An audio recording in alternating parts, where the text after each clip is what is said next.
ai le Michael tu chung hi ipiti ha WhatsApp dung Facebook dung munzo se na hung ki thangin na Michael sungkula lut tai police ten aman tai ta AI generated photo na hand glove na bun na ho pipi ho hung ki thangin hichi ipiti dan ha ipija police ten nan ko ha loka ban na galud ham ai lole ipi sajiwa zel na galhung di chen ham ti halkhan hin li chen demo Hanang hand glove idam handcuff ti di lo ning hamna hand glove chu hi le tham jakat glove chun to cuff chu to chom ke bang ja kon tin Manipur police ho yong piti de ha abol fiel nau them jakat ki se ya hi le mi mo mat pa yeng mai ya na police ti ding ba asyang pon police ki ti yong chu politically power government ho politician ho control tho hi na chi ding wa chu tham jakat politically motivated jai ki ko hin chu ki bol dan chu power ka choye ka bol thei we ka ko thei we ki ta bang vet sa na ta bang chu mi intimidate na ta bang chu ei ki bol la hin kalwa long chi ma cha jong chu bol de po win trong lau bi incident a chu TV discussion khana UK ne ho ki man poi combing operation ko poi bomb blast to ki attack to ki sam kaya chun connected case a koi ma ki man khapoi NDPS case to arms to extortion case ho awang akiman ne yi ho chu ka sei a hi le Manipur police in ken ka sei jo wa chu Manipur police in an sei be bai bu ken ka sei che tham ta khat awai ma je men news report ho chu di poi tia ka sei hin the news ho chun chief minister office in confirmable je a ka so hi ati men na ya chu tham cha khat mo cha ka chu uma hin chule government a sei dinga government spokesperson MLA Tongbram Robindro hin MLA BJP spokesperson la khat khat ke he bom chai na man ni chun press not appeal mai ma press ho chun press briefing bol na chu press ho chun question no na ho chun details of the arrest ke bol ho details ho chun nei sei pin tel chi police department in a pit head team ka sei nom chu chi ta bang khat chon nom kha ji chun hai ga ma mei le ke ho ki pin ho chu tip na ding mei me atten sentiment no control na ding mei a ki mandana ki sei chu fake ti ha proxy ki bol pa chu solution na ipoye mei am chu pun si a ki chon so thei poi chi ta bang act of terrorism ni mei chapang kum hing lo at ki ti ho hi gam sungam ding dei lo ta hi chi zo hi focus bol wen ti lang pa cha ka se a hi le Manipur police ho chun undermine nei bol ve atiu wa chu GDN3 khat chu su mo ta lo wa Imphal police station ho chun ji kom now hotel a chu soman eng thot me hin na e pair holding ngong chu khudak ta a thum ma khai 347 vela soman notice ai pi chu 5 pm anong e pair de he pi hi tuni ma ma na e pair de ti ta ma ai no ti ma win advocate no ko consul ka bol ka chu nong kin win tu ma hin ga pod in 80 ve tia chu eng po do sa ki go na hin Manipur police ho chu nam phu ti di tan tin na me le pa wa nga chu nam phu a chei po do sa go no en po do hin kalung dan ta khat chu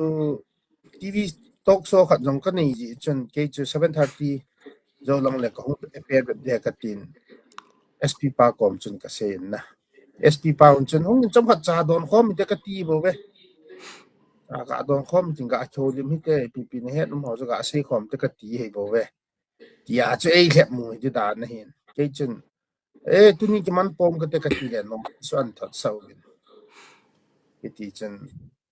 punget langa ka chi hin 8 pm an fal police station ka chi le kalung don na ta khat chu piti dia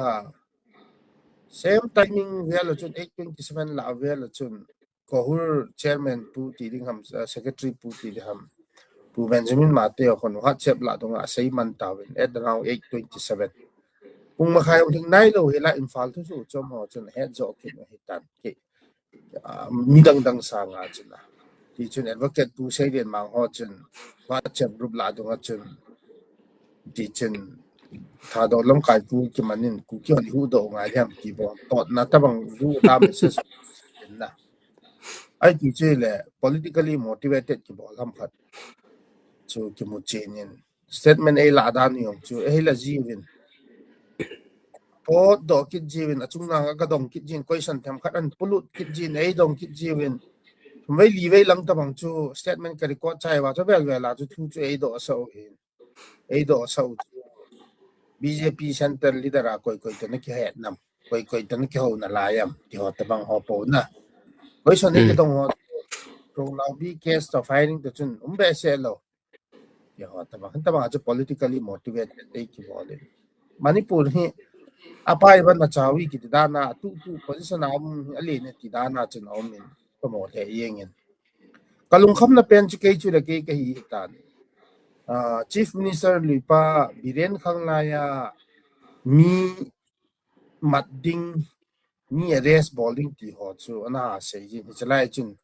MLA ho yong chun even saikot MLA pa paulen la lo ki yong chun tunung tu ba na le Facebook la WhatsApp la do tu sei na ki chi thei lo wa hi le na ho loi hu do ki dinga ke koi ma cha hu do dinga pan la ta po nge ti hong an ji in na MLA pu paulen la chun phat khat lai chun hi nge tua yong chi vet kin na hi le ke chu BJP ang spokesperson ka tu hi tu tua chitan na tha do lam kai me le ho to ki ha ho pen jong leader khat na chum kai again hi chita bang ka sei jing nga yong chita bang politically motivated someone ho chu ka ni thei le chun to present government a hi MLA ho CC hi namu so okay ne het so okay separate administration del om poi koi mana del poi ko ma del ka ti le MLA ho chala ase yo aji u atu ta le le wan ko ni ki ha silu to an mu so ke chala chief minister meite CM TTO khiam chan ama yo kampo pia lu na koi wa ki ben ana ba u chala ka sei nom chu to nga yo koi man chami pi face ngam lo pia leader ho ala tunia hi ko tu ho yo nang sungkul lu thu to chun ki kai manin ki hotin na me esante police ten hi tan hin ko hi masanga Assam Rifle TX DGP pa Lieutenant General PC Narin anasei Manipur hin kuki police le meitei police au meti hi nagin cha thobam chi chuna piti ni ha police tu a hi division no mai jo police su hi jina miti ya ile adi jina chu ga be na hin le pumon police jurisdiction to district ho district jurisdiction hi ke bangai lo cho peting le army ho jurisdiction to police jurisdiction no ke bang lo cho no army nom lai bang ho pum bang na tu lai ho bang a chu to awang chu district tha yong ta no ni district ki tiom ta zerbam la hona cover mai the cho no to fair zone ki ti zeribam no ni tameng long no unit chun district ngale gup tamang na command diu cho na cover cho Manipur police district SP gup sagi to deal na bol cho likewise to ayong chu say nom pen cho example Loktak police station bangkhon le mata chan ko cover cho ale Loktak police station na ama jurisdiction ahi wa nga chu within his own jurisdiction Manipur police chun icha OC pa chu mai thei hi le chun le mata lang chi thei ta lo di cho pomon na achele du adu ankam tu ye hop din na chui ai le chun police sung chu police uniform service law and order tu ho yong chu amo su nga yong chu ki hian na khat umai chu division khat umai chu na he che hi ya chu aman a sei pa chu hi chu sei na hi na division police sung a me ti ta bang segregation ti ding even police department na pa chu how are they going to enforce law and order chi ti controllable deal chu chui thei lo thil khat nom hin ja chu a sei hin adi na chan jang au me chu unwritten ti bi ham na ji tho lo wa adi khat wang chei thowe convention ai la Michael police station an ko hi mol na ga tho thobam an ve no hi ta bang mol tho ti hong chi ma cham he ai la case lan file hum ba no case on ke file di po ye just general diarrhea it's tabang ama un jurisdiction sunga TV stock so channel organized ball ho a kon hi ja place of incident so hi ja chu so mo to a khataga la thu he pung kai za to bang na gom a pungye na ko na pung so ma hin na pungye hi le 2 hours tabang ma choi bo be cha nan don sa tho bam tui hoi pi ho juice ho chawang chu pon curfew ji chun cha ho chu ka don ti pon na lý do vang chân phát达chân green tea po nhẹ thấy chả thấy ở chỗ ấy nào là bôi mà chạm đi hệ chỉ lăng bằng ông chân dan hi zanila donga phai khopi na gol go thamun ka tin ken value of the chuna dal ha nan da dal ha pai zieng in hi nang ma le nang ma na ki thu pi ho ti da na e san te la coco milon le fox ti holoin nang hitan nan bol dan hi nan kit ipiti sam po na ti de ham na grievance to bang nen sei pit khalo ham til cái tí chu escalate ball no mai le lin ta yung escalate ball thế in na bungon escalate nong chu ka ball nom di pon asi chu mấy san man ki chat man jong ai pon laim la hol nom le chun le si kau ta chu kam tin a ji a sei thế in na police on chun a procedure kalwal chun ball wa hi le chun yang chun escalate ki ball ding hin mo yong chu ki phalam ta ball hi ji chun a ball nom wa ball hi lo ji chun ko ka sa di pon arjen program khat kan ja chu pre arrange program khat om ja chu a jola ko ngai bo win chi jing thai le ka ki le pai pai ki ti ta bo win chilang pang chu ma cha phai lang na zot ki ve ve dam yes imphal la chu ka chi ki ti hin na kom ki ding hin mi tha do lam kai ho na pu pa pin na lo phai khopi a sieng den ding la na hitan ai le michael tu sung thil so hina na sunga thil hung ki bol dan to hetia hun festival na hin man wa trong lau bi thil so hungum to ai le police te nang na hin ko to hi le hi cha hin thil khat na sifu pu detol pu le to kung fu master pa amani ki to lo dan khat na mu thowam he chi narrative a hit ki ta chi narrative hi kun ki lang lam kai ho de in james dong ngel ho loi kon self style ti ni ha whatsapp la do narrative khat throw ball win na sa ta ball win political dissidents tiding ham chu boy masanga ko na yung biren kem bisorjit kem kiti honom pe hin na to yung chu hem chan kem chu teng le dang kem ti chum jing pe ding a hin he cho hi even within internal dissident group ti chum jing pe thoin ai wangin ti to chun linga bola mấy thầy khát nhìn mấy thầy mà than là tiếng biren plan a bol he ram bai king gol a sol hi kiti ho ta bang ho na de ti fo hi koi man jong ta san di pon fal la dunga khun na social media sei thu bo ei long ho chun sei thu bo na pha chum ding ong kam pon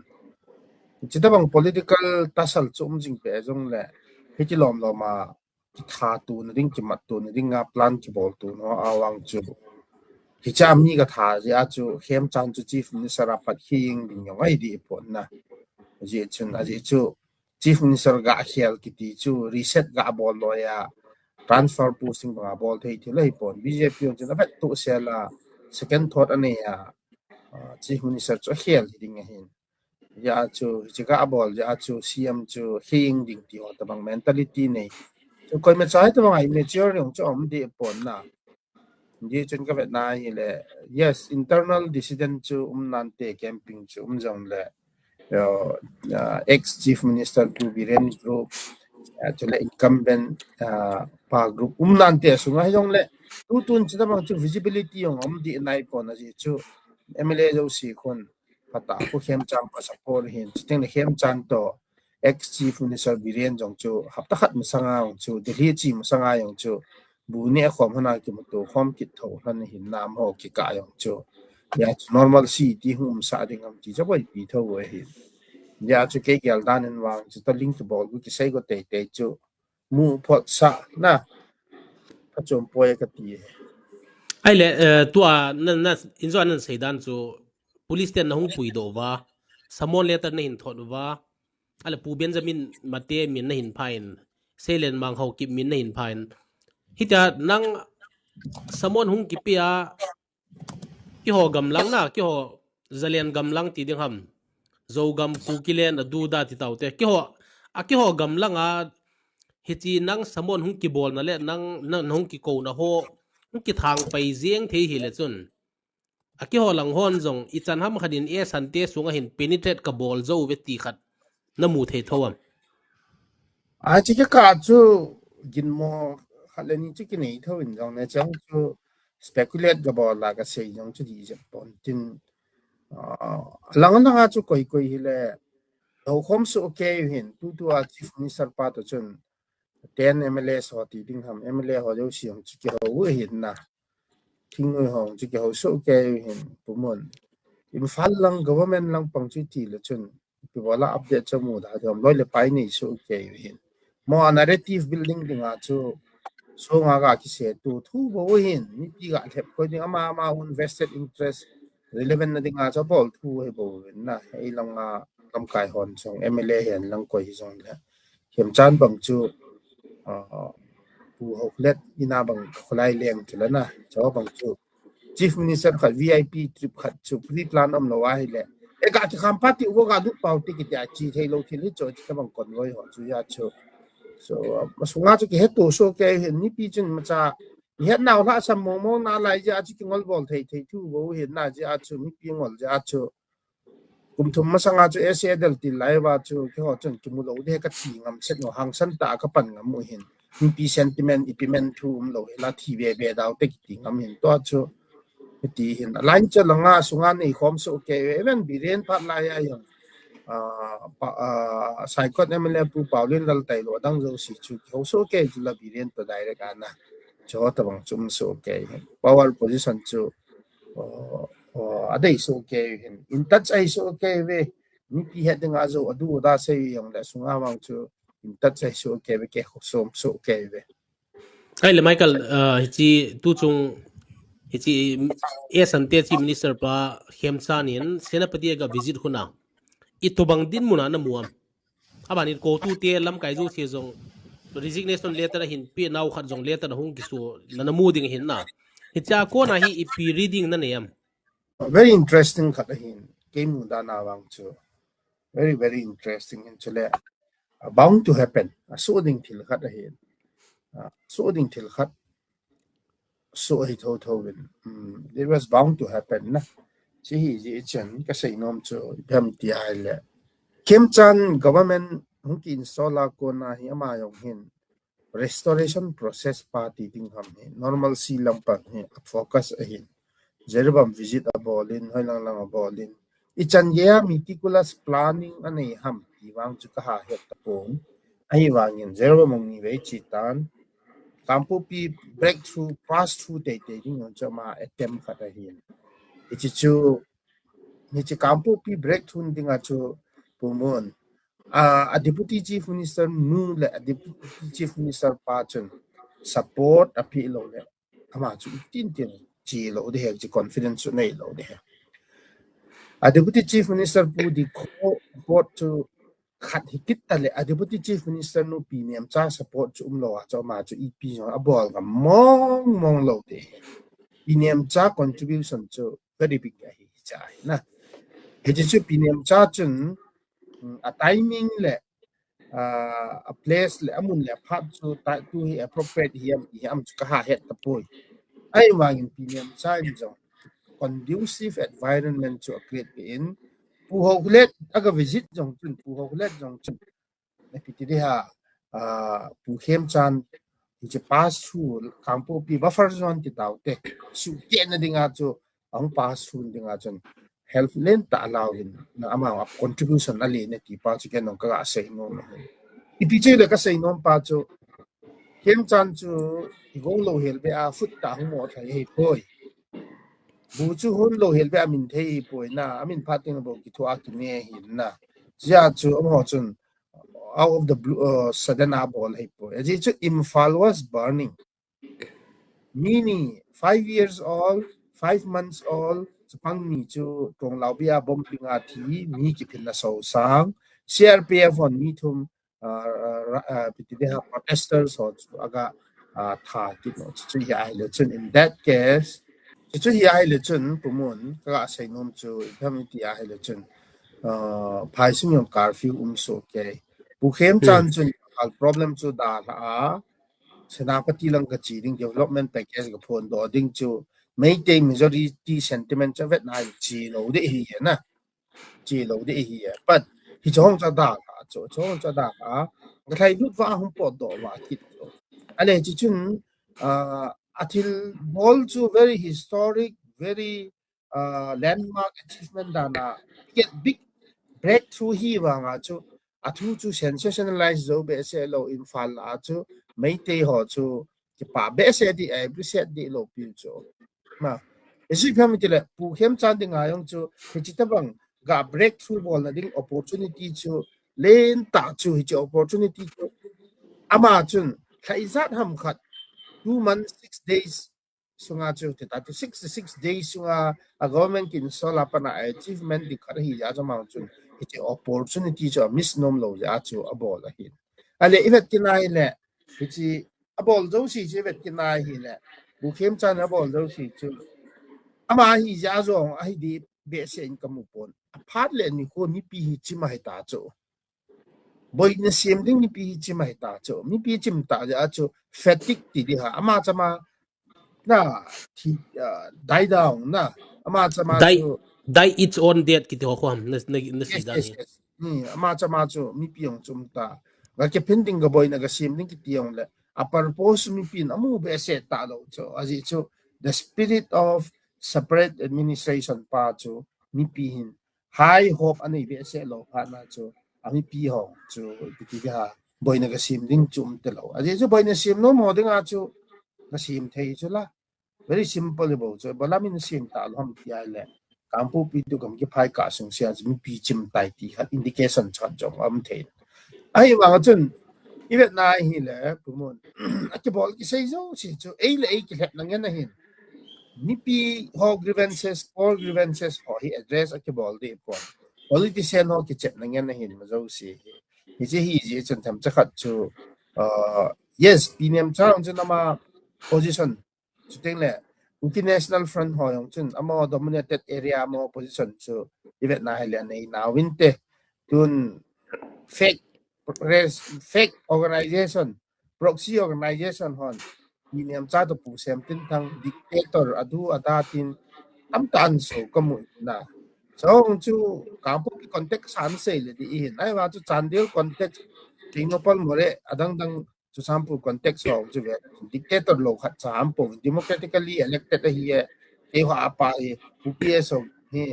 adul franchise up democratically elected na support sorry kai do hi ti ding om de kit po asik nom chu phemi ti a hi le chi ta bang Asian le Asian eka le eka agam area condition ding via diplomatic role ke bol ho hi koi man ve ta lovin itilang pa misleading ta hin internal conflict tan diu ding tabang ta khan hin hong po do go hi che very dangerous harmful ta khan kamun na je chun pi ju le leader ho che accountable hi ngain ni pi che face ngam ngai win a diplomatic role bol jo se chu phata discuss about theyo ni pi ko ma express theyo ngai ti pa hi kan tu chung pu khem chan senapati visit na ko na leader ho le ni pi ho hi a ki face to ngam ngai ti pa hi kamu do khat he ale michael alas na dingin na at say na dingin tu thil dan abale hi chi khem chan hin lam ka hung lu thei dem maban le na mu danin pomon government hi jing hin government chu administration pa chu separate administration iti pau jo government na hi na yon government chu chum sa chu chum ti ai sei go na chum hin sa chu ide ya la government a chu pan lo ding hin number 1 a chu na government a chu absorb ki hi tan manipur administration chu chu mu sa het sa hi chu ka het sa ka mu sa hi ya ka se hi ale khem chan hi enjoy sei ma bang chu how ridiculous kiso council cho ki mu to chu keno pumpi ki tho a pu paulin lal chula controversial je tan pulet jamang be chu zomi le mar ho kuna kiven do na dinga manipur administration na cabinet ding sa na chu kimuto hin ai lang bitan lang incident adu da incident thu a kimuto da na se yo ang ba chu zo thu e bo ya chu ei sum ki ka cabinet ki chu na ku ki zomi mar ki ka sunga cabinet ki chu na da na kimuto e bo that was all facilitated by piniam cha na pu hem chan to kimuto chu pu hem chan nong chun clearly centerin hi chi hab ding chi la do ding ati ding ya chu ke chu chat di kai bo wen ke wang chun ama hi le hi ti le ti ho cho opinion ka pe thai point ti ho chu clearly say cabinet minister chan ding a chu welam khaute sanga lo le pu sang lu sanga ti a chu chu champu dynamic si chu ma am tan kampo pi hom chu bolan lu so ham tin ki sei le pi niam cha chun diplomatic role ala ho cho sei ding hin ka jet lang wa yang mai na ga ho min ka wei lang wa tan lang a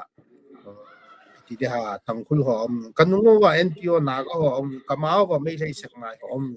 iti ka survive di ham ki ha ding a surviving thei lo ja manipur government a ka pan wa deputy CM position cha kala wa hi le cha ko na chu ke ho le ke ho chun government machinery ho be chu kaman cha the wa DCSP ho be chu kaman cha wa ka ki ven thei ju ham ti diplomatic role na cha sei di justification cha ki nei di chu likewise more lang jiribam hong chu nei chu ja chu jiribam hong chu hem chana chi ya chu lam kai jo chi hong chu mu pi chu la kin pin case on objection of pe ki ta lo pi chu mo chu sei nang le yo area hi chu ma hi ki tikit tiu chu na ama area chu put in ne sa ka bang wa chu for example yong chun ama own problem chan nei dio hi cha chu hung ki thim chan dio suppose zomi ho chun pu jekin valte a ki mu thei pon vui ne dinga chief minister pa ka ko do dio hi tu da tin pham khan him bol ki den lang le ki lang si chu tu mo ka wa ki kaung kyong to ki wa e chi sang a chi ko bai ro na hu bin pia a bol ki dio ki ka bang ki da hi na ya chu bang probability ka ase ho na pu mon so to bang chum han lang hi le ep chan cho lut pa hu ki ti chu la cha chun a chi cabinet minister chu nang yong ka pe din nang ka pe din tin kinem so ke han lang le chan bol do tiu chi ka ti mi la tam la hong ki chai kit man ta na code of conduct chu December January latest by January first week a hum te kit ya election chu constitutional obligation khan ya chu piti di ha justification na chu mi o si chu pu yu hin justify bowling di action chu di ya pante ke ying ding da mi pia bol le mi za chu ki lo yin na thyo cho wang si hin ye chen na ngo chen se le me le mi za that ta na lung chimo atu ta nei ti lo chen oi mo them chen nei di po ko mo di po ne wa chu further escalation project it will depend on local dynamics to abang chu mi emle ho unity ta lo lung thu ti wa 7 MLA hong lung to gam ta lo ma won aspiration to ma nei to people's MLA hong chom do ho yung cabinet minister de kit tao ti ta bang na manipur administration ka bol lo de ya sei ho yung de pan kit tao ti ta mang things have changed til tam ta ki khel tan change is the only constant thing ki khel na bo hi leise na constant thing kada hi tu di mu so ke tawin the fate of the people na mi pi ho future ding che na hi la chun lung kham ta hi tan ya chu i na hi le kem chan chun i strategy an na i ti hin bowling ham ama tam so he cha cham pu hung lu thei dem te no pala chi lu thei dem ti ho cho man strategy ball dan thu hi de ta na ma kem chan team chu ngen che hi hi tan ai mi lang ho cho dang ho chu a kem chan team ma pang lo ho chu ti ta violent activities bowling ko mu de kit pon so ama strategy ngong pun tin kung ko han lang lamang objection ball din koy maam ta po situation wang cha zo la ding ko mu po ye IPP le ki pau min phat dang te li kon mu do ki te ki pau me Michael ke pa